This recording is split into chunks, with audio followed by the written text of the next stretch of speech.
The movie opens in 1975, introducing us to an orphanage in Spain. There, a little girl named Laura is seen playing with her friends. Sometime later, Laura gets adopted and we jump forward 30 years. Now Laura is married and lives with her husband and her 7-year-old son, Simon. Recently, Laura reacquired the very orphanage where she had spent her childhood, determined to restore it to its former self by taking in and caring for some special children. In just a few days, the family moves into the orphanage. One day, while Simon is playing in the new house, that is, the orphanage, he tells his mom and dad about 2 friends. He says, "They're my invisible friends. Only I can see them." His parents assume that, being a child, he must have invented imaginary friends and dismiss his words. The next day, Laura takes Simon to a cave built by the seaside to show him around. Simon goes off alone to explore the cave, while Laura stands outside waiting for him. When Simon does not return for a long time, Laura ventures inside to look for him. She finds Simon talking to someone, but upon closer inspection, she discovers nothing there except for the footprints of children. On the way back home,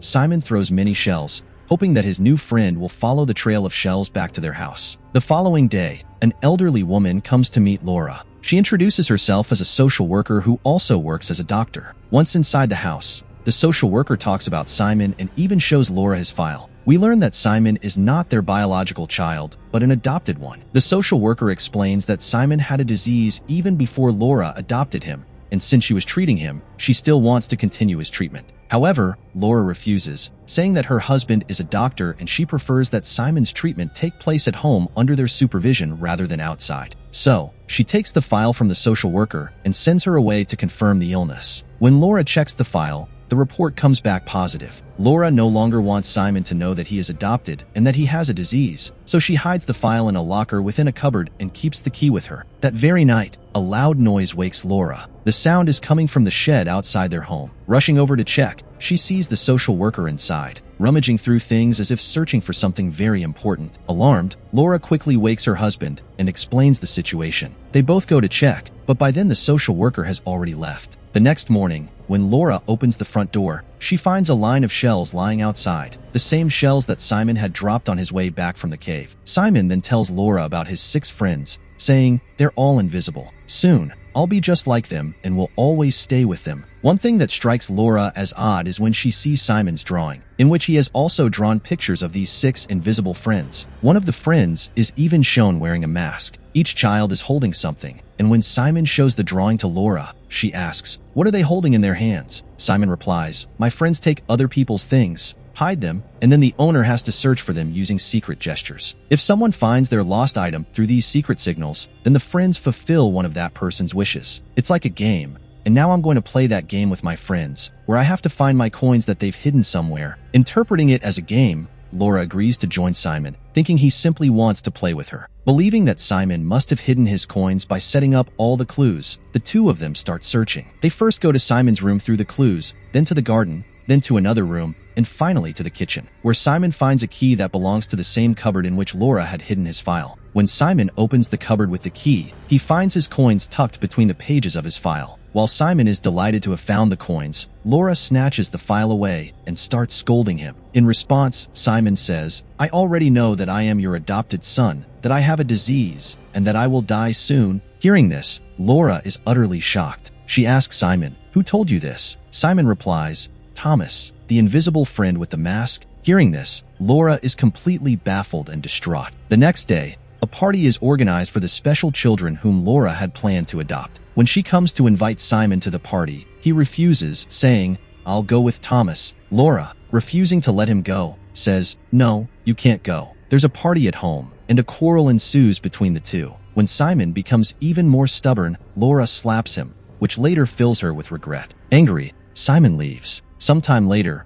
when Laura searches for him at home to reconcile, he is nowhere to be found. Suddenly, she sees a child standing there dressed exactly as Simon did in one of his drawings, complete with a mask that looked just like Thomas's. Convinced that it is Thomas, Laura reaches for his mask, but as she does so, the child shoves her into the bathroom. While the child locks the door, Laura's hand gets caught, and she cries out in pain. Hearing her cries, her husband rushes over, and opens the door to rescue her. Simon's whereabouts still remain unknown. Everyone starts looking for Simon. Laura searches every nook and cranny of the house, but when she realizes he isn't there, she heads toward the seashore. Making her way through the beach to the cave, she rushes off. But just as she is about to drown, her husband arrives in time to save her. Afterward, Laura is taken to the hospital while the police try to track down Simon. They even go to the cave. Later, Laura's husband informs her that the police couldn't find any trace of Simon at the cave. "How can that be?" she protests, insisting. "I saw him standing right outside the cave." The police doctor then explains that it might just be Laura's imagination. The doctor also suggests that perhaps a relative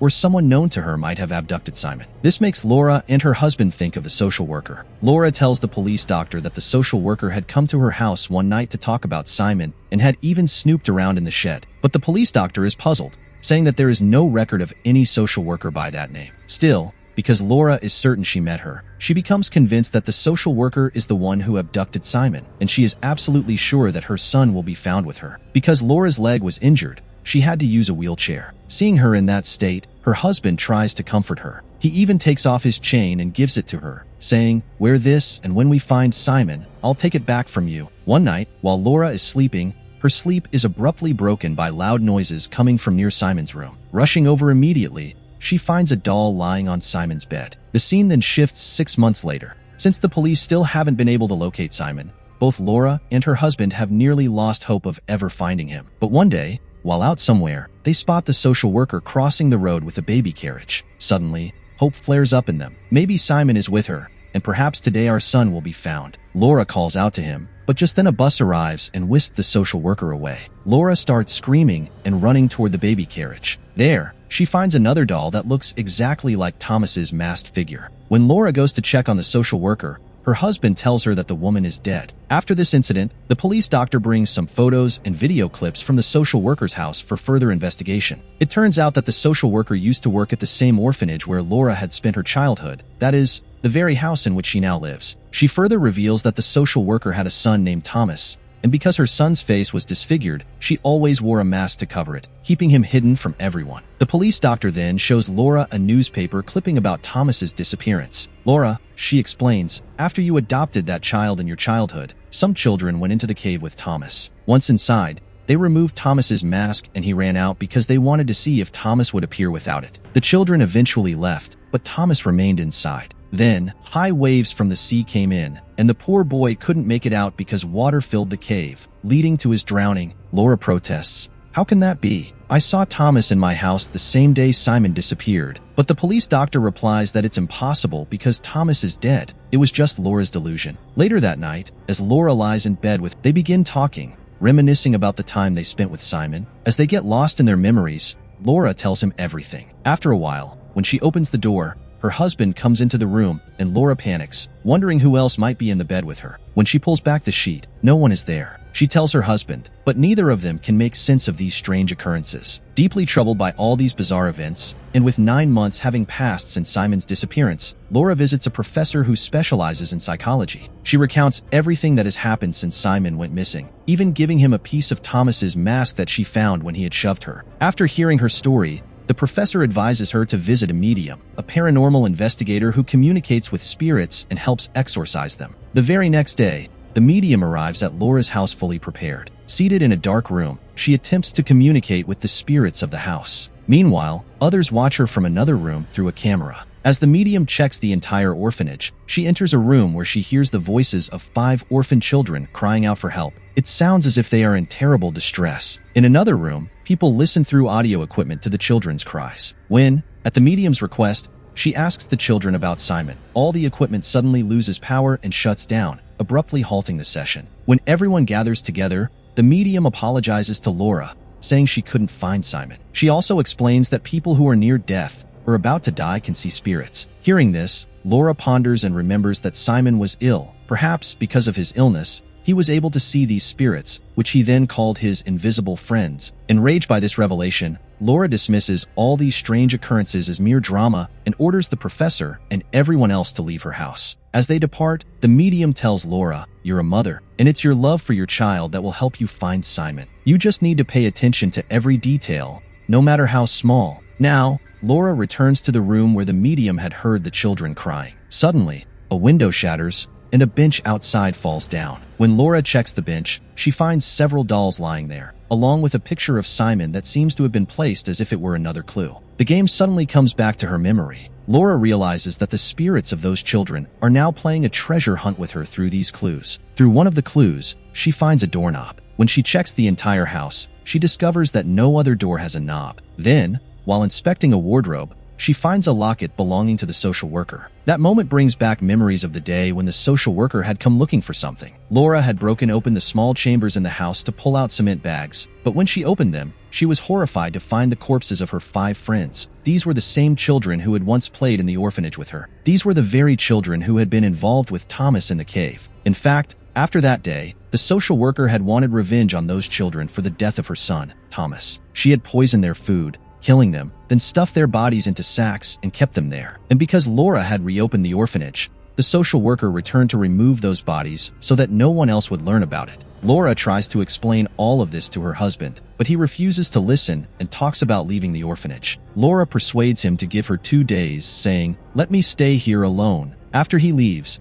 she begins rearranging the entire house. She even takes out the furniture and restores the old look, exactly as it was 30 years ago, complete with the same worn-out appearance. Then, dressed in a worker's uniform from the orphanage, she sets the dining table with food and places dolls resembling her friends on the chairs. Sitting down herself, she starts summoning the spirits of her friends through the same doorknob clue, but when they do not appear for a long time, Laura begins playing a game, the very treasure hunt she used to play with her friends in the orphanage during her childhood. As soon as she starts the game, the spirits of those children appear, but when she asks them about Simon, they scatter as if playing hide and seek. Looking for one friend in particular, Laura enters a small room filled with various items. While inspecting it, she notices a secret door, the very doorknobless door. As soon as she opens it, she discovers a basement. Venturing down, Laura finds many drawings on the wall that Thomas had made, clearly indicating that he used to live in that basement. Looking around, she suddenly sees Simon's body dressed in Thomas's clothes. Overcome, Laura breaks down in tears, recalling a mistake that now fills her with regret. In truth, the chubby child whom Laura had always believed was Thomas was actually Simon. When Laura had refused to let Simon go to Thomas's house and had slapped him, an angry Simon had gone to the basement. Everyone was searching for him, unaware that he had gone there. Laura's error was that when she had entered that small room, she hadn't considered that there might be a hidden basement. In her haste, while setting up large pipes, she accidentally knocked them over in front of the basement door, blocking it. Because of this, poor Simon couldn't get out. Later, when Laura returned home from the hospital, loud noises were coming from inside the house, and they were Simon's, as he was trying to come out of the basement. In a tragic turn, he accidentally stepped on something, fell down the stairs, broke his neck, and died right there. Laura then retrieves Simon's body from the basement and brings it to her room. She held him in her arms as he had taken his last breath after consuming a lot of sleeping pills. He, too, had died. Sometime later, we see Laura in the realm of spirits, the afterlife where souls go after death. There, Simon sits in her lap, accompanied by the spirits of Thomas and the 5 orphan children. On the day Simon had found the coins in the treasure hunt game, he had wished for his mom, Laura, so that after his death, she could join him quickly and take care of him and the other children. Soon, all the children's spirits gather around Laura, and she assumes the role of a mother, telling them stories. Then we see Laura's husband, who had earlier held Simon's body for the funeral in front of the orphanage, burying him and laying a flower on his grave. When he returns to the orphanage, he finds the same chain that he had given Laura. He remarks that once our child is found, he will take it back from her. At that moment, the front door opens on its own. Seeing this and reclaiming his chain, a peaceful smile appears on his face because he understands that Laura has finally found Simon. Finding the chain is a sign. Now, Laura and Simon are together, both very happy, and with that, the film comes to an end.